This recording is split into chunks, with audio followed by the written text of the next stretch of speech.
এয়া মই মাছৰুমৰ চব্জি বনাব ওলাইছোঁ। এয়া তেল দিলোঁ, তাৰপিছতে দিলোঁ চেনি, তাৰপিছত দিলোঁ গোটা গৰম মছলা, তাৰপিছত দিলোঁ পিঁয়াজ, জলকীয়া, তাৰপিছত অকণমান সময় ভাজিব লাগিব, অকণমান ৰঙচুৱা হোৱালৈকে। তাৰপিছত দিলোঁ আলু,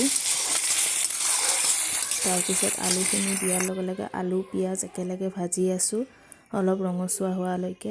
তাৰপিছত দিলোঁ আদা নহৰুৰ পেষ্ট, তাৰপিছত দিলোঁ বাকী জিৰা ধনিয়া গৰম মছলা এনেকৈ মিলাই কিনে মছলাখিনি দি দিলোঁ। তাৰপিছত তেলত অকণমান সময় ভাজিব লাগিব মছলাৰ গোন্ধটো যোৱালৈকে। তাৰপিছত দিলোঁ মাছৰুমখিনি, তাৰপিছত মাছৰুমখিনি দি অকণমান সময় ভাজিব লাগিব, অলপ টাইম ভাজি তাৰপিছত কম ষ্টিমত ভাজি লৈ তাৰেপিছত দিলোঁ নিমখ দিয়াৰ পিছত অকণমান তাৰপিছত বিলাহী দিলোঁ। বিলাহীখিনি দিয়াৰ পিছত আকৌ 10-15 মিনিট সময় ভাজিব লাগিব কম ষ্টিমত। তাৰপিছত ভাজি তাৰপিছত দিলোঁ পানী অকণমান, অলপকৈ পানী দি সিজাব লাগিব। তাৰপিছত পানী অকণমান দি কিনে ঢাকোন লগাই কম ষ্টিমত সিজিব দিলোঁ।